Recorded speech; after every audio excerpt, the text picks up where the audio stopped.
Oh look, it's a bad news update. We must be talking about Blade. Yeah, of course we're talking about Blade. Of course we are. So let's talk about how Jordan Peele never met with them for Blade, so that's a rumor that was out of nowhere. They might have a director. They might have a story. And they're also trying to hit the release date for next November, apparently, still. Now I know what you're thinking.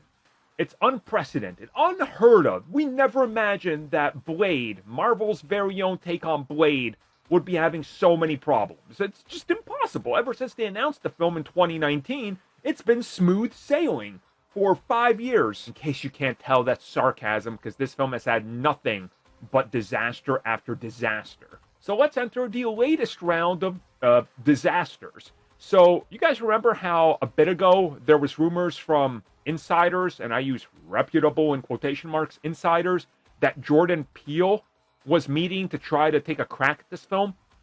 It turns out this didn't happen.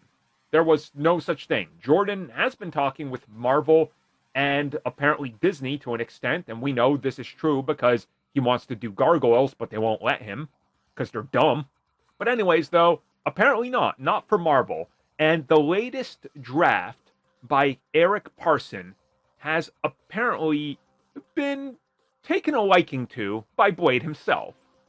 Now, the other news we're hearing is that James Samuel has met with Marvel Studios to direct this film, and that they hope that they can lock him in to start production by the end of the year to get the film out by end of next year, where it's due.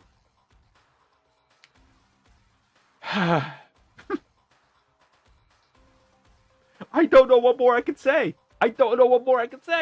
Cancel this thing. Or, you know what? Why don't you find a co-producer like you did for Incredible Hulk? Make a deal. Cut a deal with them. Be like, you guys put in half. We put in half. You guys do it. It's in the MCU. Remember, Marvel Studios used to work with Universal and Paramount. They used to share all these things. Go get somebody that gives a damn, because clearly Marvel doesn't. How hard can it... We're all sounding like broken records. How hard can it be to tell a Blade story? You did it in 98. You did it in 2002. Was it Blade 2? Was it 2000? I don't know. I don't care. You tried to do it with Blade Trinity. You did it with a fine TV series. It's a guy. He fights vampires. Turns out this guy is half vampire. Ooh! There's your story. It writes itself. That's why he's... Good God, this studio is dumb. I can't wait till they actually, if they ever shoot this film and we find out that, like, the R&D on just getting it off the ground was, like, a point of no return. It's going to be like, yo, they spent, like, $60 million just with all the false starts. They had to make this at this point. It just had to happen.